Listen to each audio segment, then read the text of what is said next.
Good morning. I'm J. Lenora Bressler, and welcome to the April 26, 2019 edition of the Bible Delight in the Details, as we continue to revel in the glory of Holy Week and Resurrection Sunday.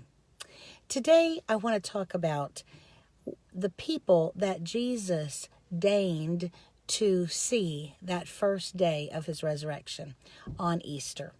And I want you to consider that he could have appeared to anybody he wanted to. He could have gone back and appeared before the Sadducees and the Pharisees and said, hey, you can't keep a good man down. Or he could have gone to Pilate and he could have appeared to him.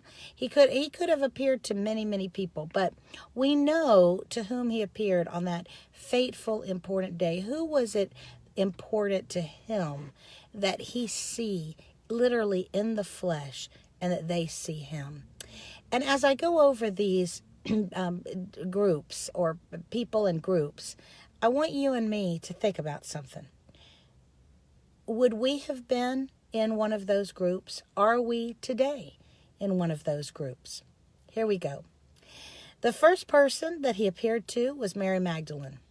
Up early before dawn, not sure how she was going to move that stone, but out of such great love and enthusiasm for him, she had been loyal throughout the entirety of the Passion.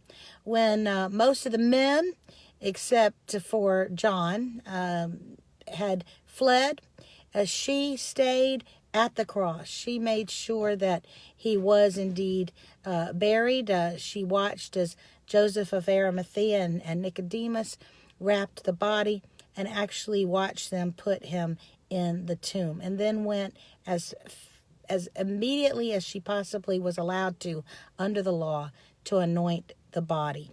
She did everything that she possibly could to show her love and loyalty. So, to whom does Christ appear? He appears to those who are genuinely loyal, who give everything that they have with regard to their passion, their strength, their will, their enthusiasm to him. Does that describe you? Next, he appears to have appeared to the two disciples on the way to Emmaus. We're told that they were talking amongst themselves, struggling to understand what they had seen.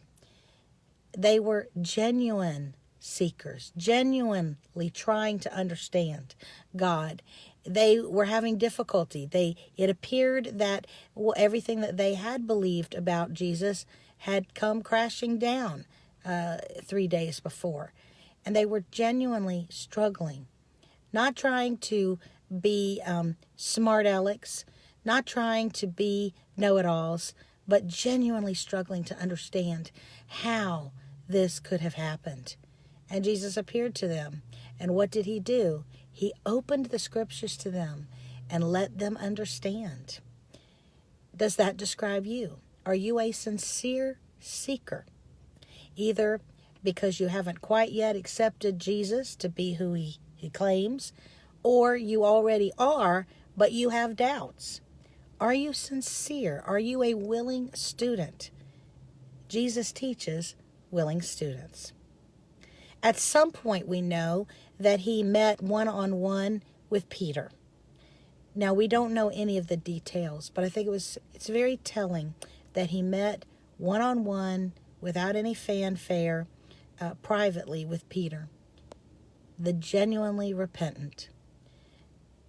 Peter had failed Christ, and he knew it. You know the story of the cock crowing 3 times and Peter having denied Christ 3 times, even with blasphemy, profanity.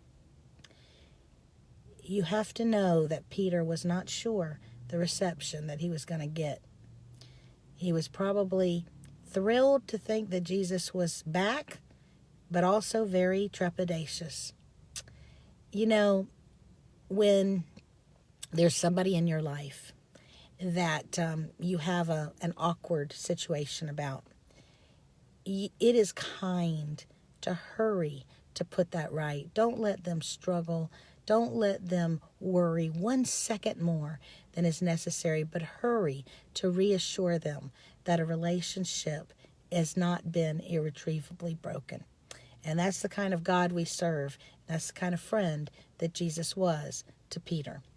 So are you genuinely repentant about your sin and about the effect that sin has on the closeness and the intimacy and the fun and freedom of a happy relationship with God? Finally, Jesus showed up in the locked upper room where believers were together, comforting one another. Jesus shows up where people who are brought together from completely different lifestyles and socioeconomics and political views, when these people of differences are brought together through a common love of God, Jesus shows up. They didn't know what to do. They weren't claiming to understand everything. They were just banding together because they knew that they needed one another to go through what they were going through. Jesus has given us the family of God to come alongside us, to do life with us. And he honors it when we go to our brothers and sisters in Christ, even when we don't understand everything, don't know what to do. Banding together, he will be with us. And so, do you fall into one of those 4 categories? If Jesus came back today, and of course he could, would you be among the first that he would like to present himself to? I like to hope I am, and I hope you are too. I'm J. Lenora Bressler. Visit me on the next edition of the Bible Delight in the Details.